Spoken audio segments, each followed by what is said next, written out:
Let me ask you something uncomfortable, something that most people are too afraid to ask themselves. And I want you to sit with this question for a moment before you answer it, because your honest answer might change everything you think you know about yourself and about the life you're building right now. Are you living, or are you just passing time? Are you moving towards something real? Something that fires you up when you wake up in the morning? Or are you simply going through the motions, doing the same things every day, waiting for something to change? Waiting for someone to give you permission to be more than what you are right now. Because if you are waiting, I need you to hear this clearly. No one is coming, and the clock is already moving. Welcome to English to Inspire, the channel where we use the life stories of the greatest people who ever walked this earth to help you grow your English and grow your mind at the same time. Because language is not just grammar and vocabulary. Language is power. And when you understand the words that describe courage and sacrifice and hunger and vision, those words begin to live inside you and change the way you see the world. If this channel speaks to something deep inside you, if you feel that this is exactly the kind of content you need right now, then please subscribe, because there is so much more coming, and you do not want to miss a single word of it. Today, we are going to talk about a man who grew up with almost nothing. A man who was born during one of the hardest economic periods in the history of the United States of America. A man who was raised on dust and discipline and the quiet, burning belief that if he worked hard enough and smart enough and long enough, he could build something the world had never seen before. His name was Sam Walton, and by the time he died, he had built Walmart into the largest retail company on the planet, a company that would eventually employ more than 2 million people and generate hundreds of billions of dollars in revenue every single year. But here is the thing about Sam Walton that most people do not talk about, and it is the thing that makes his story not just impressive but deeply personal, deeply relevant to you and to the life you are trying to build. Sam Walton failed. He lost everything. He was humiliated. He was laughed at. He was told, directly and indirectly, by the market and by his competitors and by circumstances beyond his control, that he was not good enough, that his ideas were not smart enough, that his dreams were too big for a small-town boy from Missouri, with no connections and no capital and no safety net beneath him. And he kept going anyway, not because it was easy. Not because he had some secret advantage that you do not have, but because he had made a decision inside himself that no external force could undo. A decision that his life was going to mean something, that his work was going to count, that the pain he was carrying was not a stop sign but a fuel source. And that decision, that one quiet, unbreakable decision, is exactly what we are going to explore today, because somewhere inside you, right now, that same decision is waiting to be made. Before there was Walmart, before there were thousands of stores and billions of dollars and a name that every single person in the world would come to recognize, there was a boy, a thin, serious, hard-working boy growing up in the farmlands of Missouri during a time when the entire country was on its knees, when fathers could not feed their families, when banks were closing their doors, when the word future felt like a cruel joke that the universe was playing on ordinary people who had done nothing wrong, except be born into the wrong moment in history. Sam Walton was born in 1918, and the world he opened his eyes into was a world of scarcity, of limitation, of survival. And that world did not apologize for being hard, and Sam Walton never asked it to. His family moved constantly, chasing work, chasing stability, chasing something just a little bit better than what they had the month before. And Sam watched his father and his mother navigate that uncertainty with a kind of quiet dignity that left a permanent mark on him. A mark that would show up decades later in the way he ran his business, in the way he treated people, in the way he never once forgot where he came from, no matter how high he climbed. His mother was relentless, always finding ways to generate a little extra income, always resourceful, always refusing to accept that the family's circumstances were permanent, and Sam absorbed that energy like water into dry earth, silently, completely, permanently. From a very young age, Sam Walton was working. And not working in the way that children sometimes work, playing at responsibility without real stakes,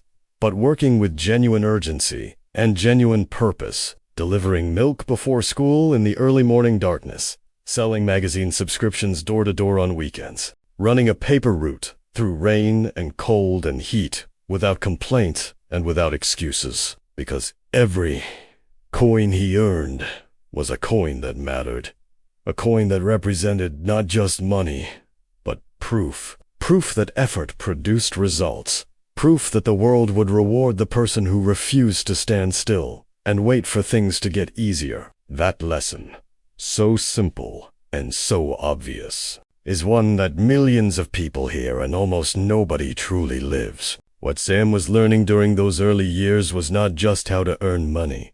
It was something far more valuable and far more rare. He was learning the architecture of discipline, the internal structure of a person who does what needs to be done regardless of how they feel that morning, regardless of whether the weather is good or the circumstances are favorable or the mood is right. And that architecture, built brick by brick during those cold Missouri mornings, would become the invisible foundation of everything he would later construct. Most people look at successful men and women and they see the mansion and they miss the foundation. They see the result and they skip over the years of invisible, unglamorous, unrewarded effort that made the result possible. So I want you to think about your own foundation right now. Not the dreams you have, not the goals you have written down somewhere, but the daily habits, the small decisions, the quiet moments when nobody is watching and you choose either to push forward or to give yourself permission to rest one more time. Because Sam Walton's greatness did not begin when he opened his first store. It began on a dark road before sunrise, with a bag of newspapers and a decision to show up completely. And if you are honest with yourself right now, you know exactly what that means for your own life and for the road that is waiting for you just outside your door. By the time Sam Walton was a young man, he had already developed something that most people spend their entire lives searching for and never find. And that thing was not talent.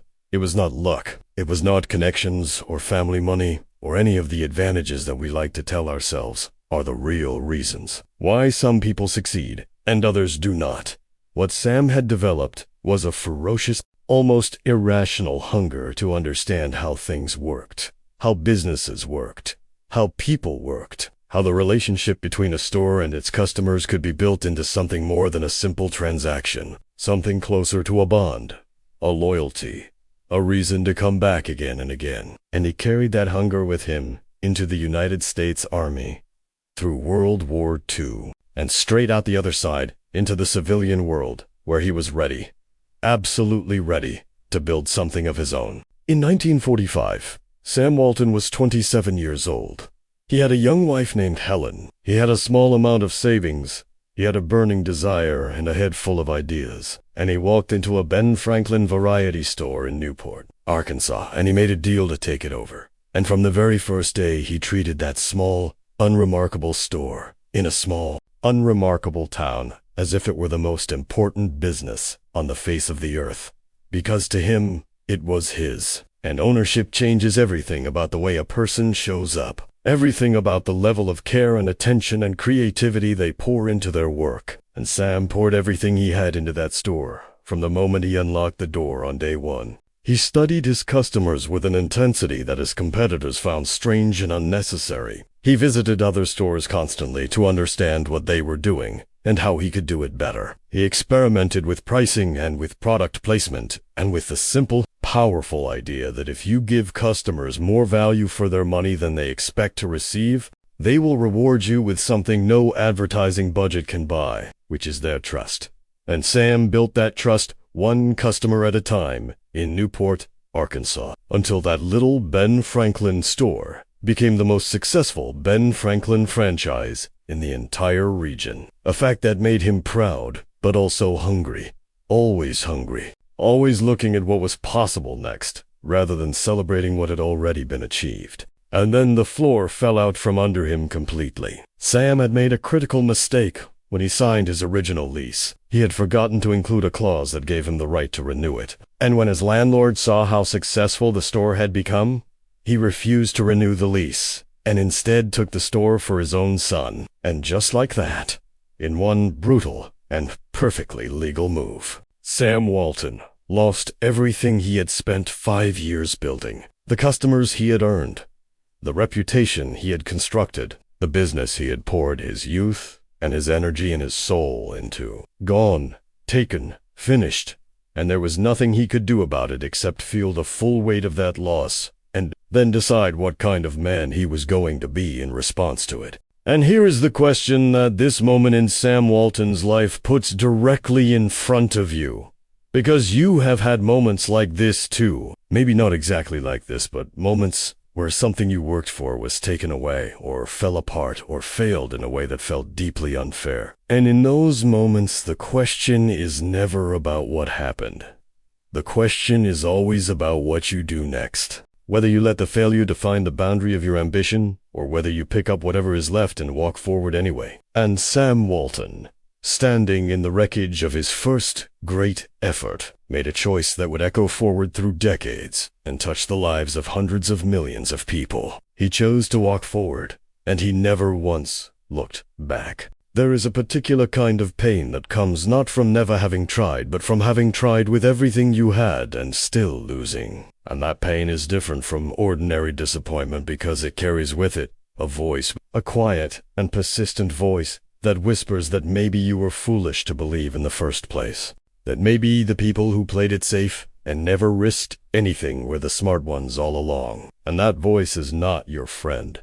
That voice is the enemy of everything you are capable of becoming. And Sam Walton heard that voice in 1950 when he packed up his family and his wounded pride and his unbroken will and moved to a small, overlooked, almost invisible town in the northwest corner of Arkansas called Bentonville, a town so small and so far from the centers of commerce and culture that most ambitious men would have seen it as a punishment, as a step backward, as proof that the universe had decided their story was over.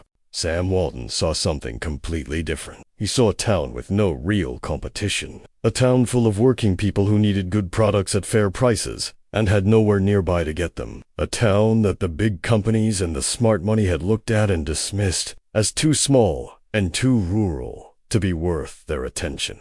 And Sam understood something in that moment that would become the philosophical engine of his entire empire, which is that the places nobody wants are often the places where everything is possible. Because when you go where others refuse to go, you do not have to fight for space. You simply show up, and the space is yours. And he showed up in Bentonville with a new lease. A better lease this time. And he opened Walton's 5 and Dime on the town square, and he started again from zero. Starting over is one of the most honest tests of a person's character that life can offer, because starting over means admitting that the scoreboard has been reset, that the progress you made is gone, that the reputation you built in another place means nothing here, that you are back at the beginning with nothing but your knowledge and your will and your willingness to do the work, all over again, without the guarantee that this time will be any different from the last time. And most people cannot do it. Not because they lack intelligence or talent, but because their ego will not allow them to be a beginner again, to be unknown again, to be unproven again in the eyes of a new community that does not yet know what they are capable of. Sam had no such problem with his ego, and that is one of the most important things you need to understand about him, because his frugality and his humility were not performances. They were not strategies calculated to make him look relatable. They were genuine expressions of a man who was completely and utterly focused on the work itself rather than on how the work made him look. And that focus, that pure and undistracted focus on building something real rather than appearing to build something real, is what separated him from the hundreds of other ambitious young men of his generation who wanted success just as badly as he did, but wanted the appearance of success even more. And that wanting of appearances is what quietly kills most dreams before they ever have a chance to grow. So I need to ask you something directly, and I need you to answer it honestly, because your answer matters more than you might realize right now. If everything you have built so far disappeared tomorrow, if the progress you have made was taken away and you had to start from zero in a new place with nothing but what you know and who you are, would you get up and start again? Would you walk into that empty room and begin building one more time with the same hunger you had the very first time? Or would the loss be enough to finally convince you that the dream was not worth the fight? Because the distance between the people who change the world and the people who watch them do it is almost never about talent or opportunity. It is almost always about the answer to exactly that question. And Sam Walton answered it by walking into Bentonville and getting back to work. There's a moment in the life of every person who eventually changes their world, when the small version of their dream is no longer enough. When the thing they have built, as real and as hard-won as it is, begins to feel like a container that is too small for what is growing inside them, and they face a choice that is more frightening than it might appear from the outside. The choice to abandon the safety of what is working and reach for something bigger and less certain and far more dangerous. And most people at that moment choose the container. They choose the safety. They choose the known over the unknown because the known is comfortable and the unknown is terrifying. And the human brain is wired to protect you from terror, even when that terror is the doorway to everything you have ever wanted. Sam Walton was not most people. By the late 1950s, Sam had built a small collection of Ben Franklin franchise stores across Arkansas and Missouri, and they were doing well, genuinely well, producing the kind of steady income that would have satisfied most men of his background and his generation. But Sam had been studying the retail industry with the obsessive attention of a scientist who suspects he has found something important that everyone else has missed. And what he had found was this. The future of retail belonged to the person who could figure out how to sell products at dramatically lower prices than anyone else, while still making a profit. And the key to doing that was not magic. It was mathematics. It was the simple and powerful idea that if you sell a product in enormous volume, you can accept a smaller profit on each individual item and still earn more total money than the competitor who sells less volume at a higher margin. And Sam understood this, not just intellectually, but in his bones. In 1962, Sam Walton opened the first true Walmart store in Rogers, Arkansas, and the idea behind it was radical for its time. Radical enough that the established retail giants of the era, companies with decades of experience and hundreds of millions of dollars in resources, looked at what Sam was doing and either ignored it completely or dismissed it as the naive fantasy of a small-town operator who did not understand how the real world of retail actually functioned.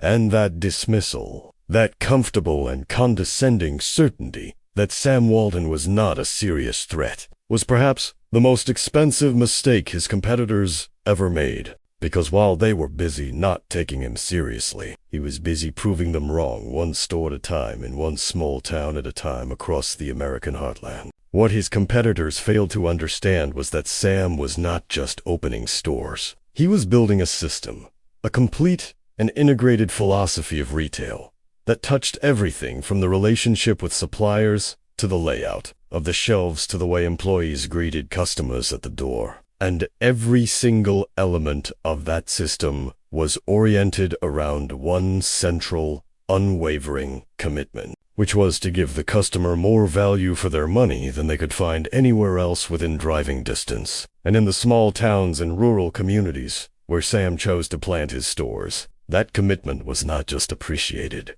It was transformative, because these were communities that had always been underserved, always been treated as secondary markets, not worth the investment of serious retail attention. And Sam treated them as if they were the most important customers in the world. And here's what his story is really saying to you in this moment. Because it is easy to hear about Sam Walton opening his first Walmart and to think of it as the beginning of an inevitable success story. But it was not inevitable. Nothing about it was inevitable. It was a bet. A conscious and courageous bet made by a man in his mid-40s who had already failed once and rebuilt once and was now reaching again for something that most people around him did not believe was possible. And the question that his courage puts directly in front of your life right now is whether you are still waiting for certainty before you move. Whether you are still collecting reasons and conditions in the right moment to finally begin. Because Sam Walton did not wait for certainty. He moved toward the vision and built the certainty himself. one store, one town, one customer at a time. There is a word that gets used so often in conversations about success that it has almost lost its meaning, and that word is discipline. And the reason it has lost its meaning is that most people use it to describe something external, a schedule they follow, or a habit they maintain, or a routine they are proud of. But real discipline, the kind of discipline that builds empires and outlasts opposition and survives failure and keeps moving when every reasonable person would stop, that kind of discipline is not external at all. It lives in the deepest and most private part of a person. It is the thing that operates when no one is watching and there is no reward coming and the work is boring and difficult and the results are nowhere in sight yet. And Sam Walton had that kind of discipline in a quantity and a quality that bordered on the extraordinary. And it showed up not in grand gestures, but in the relentless, unglamorous, daily mechanics of how he ran his business. Sam Walton was obsessed with information. And in an era long before computers and the internet and the kind of data systems that modern businesses take completely for granted, he created his own systems for gathering and processing information about what was happening inside his stores. And the most famous expression of this obsession was the simple fact that Sam personally visited his stores constantly. Not occasionally, not when there was a problem, but constantly. Flying his own small plane across Arkansas and Missouri, and eventually across dozens of states, landing in small airports near his stores, and walking the floors himself, talking to employees, talking to customers, counting products on shelves, watching how people moved through the space, absorbing everything with the focused attention of a man who understood that the gap between what a business looks like on paper and what it actually is, in reality, can only be closed by someone who is willing to go and see with their own eyes. He was famous among his employees for showing up unannounced, not to catch people doing something wrong, but to understand what was actually happening on the ground level of his organization. And this habit, this refusal to manage his business from a distance through reports and summaries and the filtered version of reality that always rises to the top of large organizations, was one of the primary reasons that Walmart maintained the culture and the standards and the customer focus that it had when it was a single store in Rogers, Arkansas, even as it grew into a company with hundreds and then thousands of locations across the country and eventually across the entire world. Because Sam knew something that many leaders never learn, which is that culture does not maintain itself. It must be actively and personally tended by the people at the top. But perhaps the most remarkable expression of Sam Walton's discipline was the way he managed money, both the company's money and his own personal money. Because here was a man who by the 1980s was being described as the richest man in the entire United States of America. A man whose personal wealth was measured in billions of dollars, and he drove a beat-up pickup truck. He got his hair cut at a local barbershop. He stayed in budget hotels when he traveled for business. He shared rooms with colleagues to cut costs. And this was not performance. This was not a calculated public relations strategy designed to make him look humble.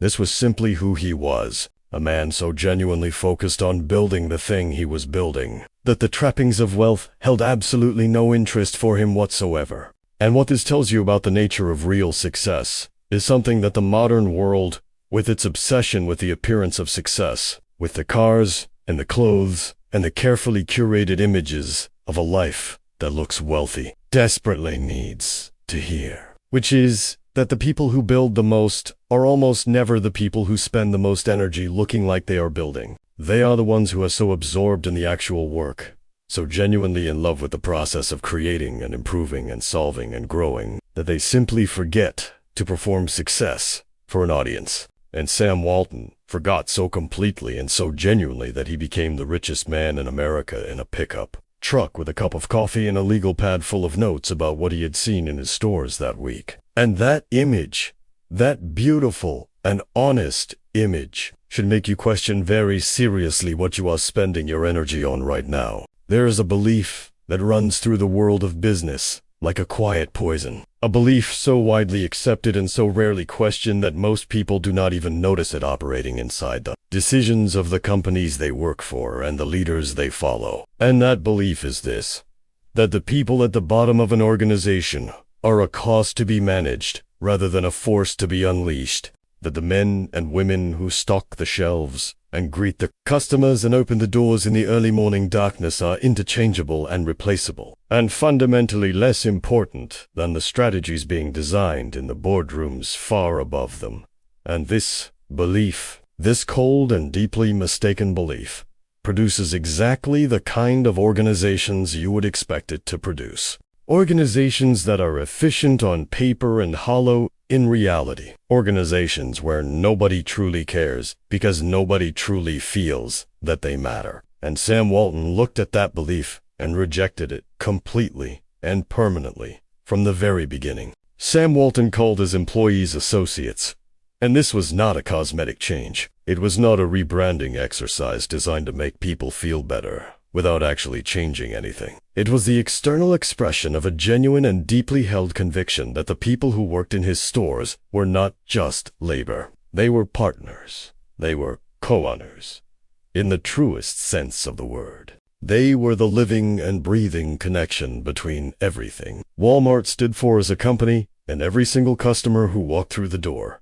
And Sam understood that you cannot fake that connection. You cannot manufacture genuine warmth and genuine helpfulness and genuine care from people who feel unseen and undervalued and disposable. It has to come from a real place. And Sam's job as a leader was to create the conditions that made that real place possible. He introduced profit sharing for his hourly workers at a time when that idea was so unusual in the retail industry that his competitors considered it either naive or dangerous, or both. And he introduced stock ownership plans that allowed the people working the registers and stocking the shelves to become actual shareholders in the company they worked for. And the results of these decisions were not just moral, they were intensely practical. Because when the person mopping the floor at closing time owns a small piece of the store they are mopping, they mop it differently. They think about it differently. They talk about it differently to their friends and their neighbors and their family members. And that difference, multiplied across tens of thousands of people in hundreds of stores, compounds into something that no competitor can simply copy by writing a check. Because it is not a program, it is a culture. And culture takes years to build and cannot be purchased at any price. Sam also had an almost supernatural ability to make every person he spoke with feel like the most important person in the room. And the people who worked with him for decades speak about this quality with a consistency and an emotion that tells you it was not technique. It was not a skill he had learned from a leadership book. It was a genuine expression of his curiosity about people, his authentic interest in what they were seeing and thinking and experiencing on the front lines of his business. And he was famous for remembering the names of employees in stores he visited only once or twice a year, for asking about their families, for treating the conversation with a stock clerk in a small town in rural Mississippi with the same focused attention he would give to a meeting with his most senior executives. Because to Sam, that stock clerk was not less important than his executives. In many ways, that stock clerk was more important. Because that stock clerk was the face of Walmart to every customer who walked into that store every single day. And I want you to carry this lesson forward into whatever you are building right now. Whether it is a business, or a career, or a family, or a community. Because the way you treat the people around you, the people who have less power than you, and less visibility than you, and less of everything that the world measures and rewards, the way you treat those people is not a footnote to your success story. It is the foundation of it. And Sam Walton understood this, not as a philosophy he had read somewhere, but as a lived and daily practice, a choice he made every single morning to see the people around him as the source of his strength rather than the cost of his ambition. And that choice, repeated every day for decades, built something that no strategy alone could ever have built. It built loyalty. And loyalty is the one thing in business and in life that money cannot buy and competition cannot steal. There is something that happens to every person who builds something real and meaningful and visible in this world. Something that nobody warns you about when you are in the early stages of your dream, when everything is still private and personal and protected by the simple fact that nobody yet knows what you are trying to do. And that something is opposition. Not the gentle disagreement of people who wish you well, but simply see things differently. But real opposition organized and vocal, and sometimes vicious opposition from people who feel threatened by what you are building. People whose own sense of security depends on the world staying exactly the way it is. And the bigger your dream grows, the louder and the more powerful that opposition becomes. And how you respond to it, how you carry yourself under that pressure, is one of the truest tests of whether you deserve the thing you are reaching for. Sam Walton faced opposition that would have destroyed most people. And it came from multiple directions simultaneously. It came from the owners of small local businesses in the towns where Walmart opened its stores. People who had built their shops over generations, and who watched with genuine fear and genuine anger as the new Walmart pulled their customers away with lower prices and longer hours and a wider selection of products. And their anger was understandable. Their pain was real. And Sam never dismissed it or pretended it did not exist. But he also never allowed it to alter his direction, because he had made a calculation, a cold and clear-eyed calculation, that his responsibility was to the customer, to the millions of ordinary working people who deserved access to better products, at lower prices, regardless of what that meant for the existing competitive landscape. And he held to that calculation with a steadiness that his critics interpreted as arrogance, but was actually something closer to clarity. The criticism grew louder as Walmart grew larger, and by the 1980s and 1990s, the company had become a cultural and political lightning rod, accused of destroying Main Street America, accused of driving down wages across entire regional economies, accused of using its enormous purchasing power to squeeze suppliers until they had no choice but to move their manufacturing overseas. And some of these criticisms had genuine substance.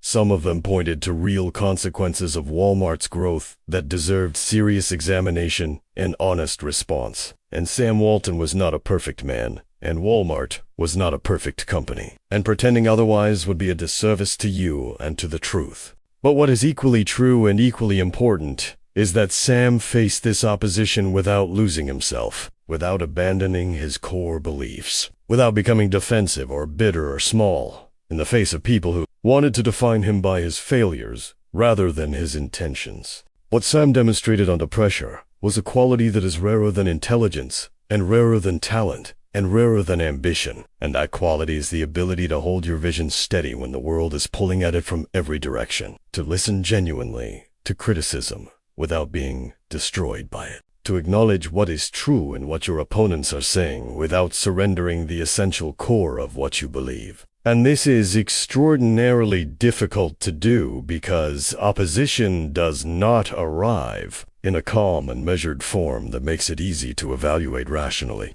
It arrives with emotion and noise and social pressure and the deeply human fear of being seen as the villain in someone else's story. And most people under that kind of pressure either collapse into apologetic retreat or harden into defensive aggression. And both of those responses kill the dream just as surely as giving up does. So, I want you to think about the opposition in your own life right now. The voices that tell you that what you are building is too big or too selfish or too disruptive or simply unlikely to succeed. Because those voices are not going to get quieter as you grow. They are going to get louder. And the question is not whether you can silence them. You cannot silence them. The question is whether you can keep moving forward while they are speaking, whether you can carry the weight of other people's fear and disappointment and anger without letting it become your own. Because Sam Walton carried that weight for decades, and never once put down the thing he was building, and the world he left behind, for better and for worse, and for everything complicated in between, is the permanent proof that he did not stop. There is a question that most of us avoid asking ourselves for as long as we possibly can. A question that feels dangerous and uncomfortable and somehow premature, no matter how old we are or how much time has already passed. And that question is this: when everything is finally taken away, when the stores are closed and the meetings are over and the deals are done and the only thing left is the quiet truth of what your life actually was, what will remain? What will the people who knew you say about the kind of person you were when nobody was giving you an award for it? What will you have built that outlasts the buildings and the bank accounts and the titles that the world gave you while you were here? Sam Walton began asking himself a version of that question, not as a philosophical exercise, but as a practical reality in 1982, when he was first diagnosed with a rare form of cancer called hairy cell leukemia, a diagnosis that arrived not as a gentle reminder to slow down, but as a hard and unmistakable signal that time, the one resource that all of his wealth and all of his genius could not manufacture more of, was beginning to run short. And what Sam Walton did with that knowledge is one of the most revealing things about who he truly was beneath the legend, because he did not stop. He did not retreat to his fortune and spend his remaining years in comfortable distance from the work. He did not suddenly discover that the business no longer mattered, and that all he wanted now was rest and reflection and the quiet enjoyment of what he had already accumulated. He kept going. He kept visiting stores. He kept talking to associates. He kept flying his small plane to small towns, and walking the floors, and asking questions, and taking notes, and caring, genuinely and actively caring, about whether the customer who walked into a Walmart in rural Alabama that Tuesday morning found what she needed at a price she could afford, and was treated with dignity and warmth by the person at the register. Because that customer, that ordinary and invisible and profoundly important customer, was the reason the whole thing existed in the first place. His health declined slowly and then quickly in the way that serious illness tends to do, moving from manageable to serious to critical with a speed that left little time for the kind of careful preparation that Sam, a man who planned everything, would have preferred. And in April of 1992, he was awarded the Presidential Medal of Freedom by President George H. Bush in a ceremony at a hospital in Little Rock, Arkansas, because Sam was too ill to travel to Washington. And there is something deeply human and deeply moving about that image. The richest man in America, receiving his country's highest civilian honor in a hospital room, surrounded not by the symbols of his wealth, but by the people he loved. And it strips away everything superficial and leaves only the essential question of what a life is really made of when you get all the way down to the bottom of it.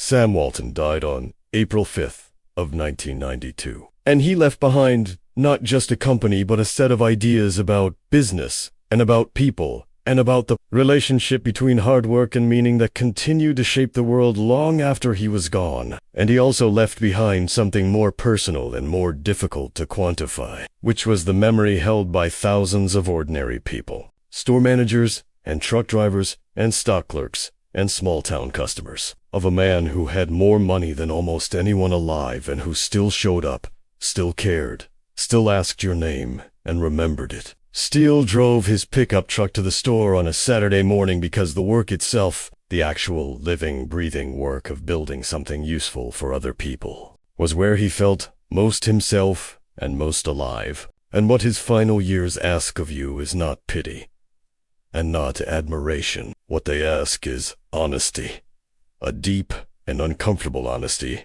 about how you are spending the time that you have right now, before the diagnosis, before the hospital room, before the moment when the question of what your life meant stops being theoretical and becomes the only question that matters. Because Sam Walton did not wait for that moment to live with urgency and purpose and genuine care for the people around him. He lived that way from the dirt roads of Missouri to the floors of his last store visit. And the distance between his life and yours is not talent or luck or circumstance. It is simply the daily decision to treat the time you have as the irreplaceable and precious and rapidly moving thing that it truly is. You have just spent the last 40 minutes inside the life of a man who was born with nothing, who lost everything he built not once, but more than once, who was laughed at and dismissed and opposed and criticized by people who were certain they understood the limits of what was possible better than he did,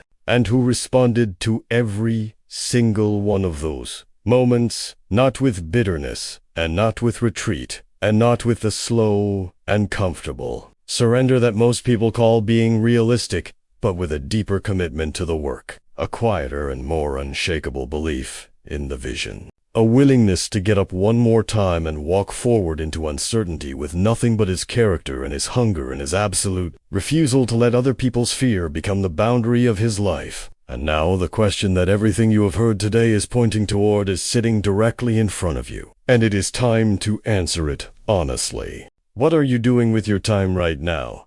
Not in theory, not in the story you tell yourself about who you are becoming and what you are working toward, but in the actual hours of your actual days, in the choices you make when no one is watching and there is no audience to perform your ambition for. Because Sam Walton did not build the largest retail empire in the history of the world by wanting it. He built it by showing up in the dark and doing the work, and then doing it again the next day and the day after. That and the day after that. Without guarantees and without applause and without the certainty that it was all going to work out the way he hoped. And that kind of showing up is available to you right now, today, in whatever town you live in, and whatever resources you have, and whatever circumstances are currently surrounding your life. The lessons that Sam's life contains are not complicated. They are not reserved for people with business degrees or family connections or the kind of bold personality that fills a room. They are devastatingly simple, and they are available to any person with the courage to actually apply them. And those lessons are these.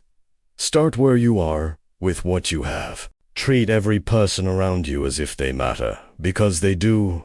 Go where others refuse to go, because that is where the space is. Hold your vision steady when the world pulls at it. Spend your energy on the work itself, rather than on the appearance of working. And never, under any circumstances, confuse a setback with an ending. Because Sam Walton was defeated and humiliated and forced to start over, and he became the richest man in America. And the only thing standing between that story and your story is the decision you make about what you do next. Because here is the truth that this channel exists to tell you. And it is a truth that goes far beyond the English words you have been learning today. It is a truth about the nature of time, and the nature of regret, and the nature of the life that is possible for a person who decides, really decides, not just hopes and wishes and intends, but genuinely and irrevocably decides that they are going to build something real with the years they have been given. And that truth is that the clock does not care about your fears. The clock does not negotiate with your doubts. The clock does not wait while you gather the courage to begin. It moves. It always moves. And every day that passes without a step forward is a day that belongs permanently to the past and can never be recovered. And Sam Walton knew this. He felt it in his bones from those cold Missouri mornings to his final store visits. And that knowledge was not a burden to him. It was a fire. So let that fire reach you now. Let it burn through whatever excuse is sitting between you and the first step of the thing you know. You are supposed to be building, because the world does not need another person who almost started, who was almost ready, who was just waiting for the right moment that never quite arrived. The world needs what only you can build, in the way that only you can build it. And Sam Walton proved that the right moment is not something you find. It is something you create with your hands and your will and your refusal to be ordinary. And that moment is not tomorrow, and it is not next week, and it is not when the circumstances finally align, the way you have been waiting for them to align. That moment is now. It has always been now. The only question left is whether you are ready to begin.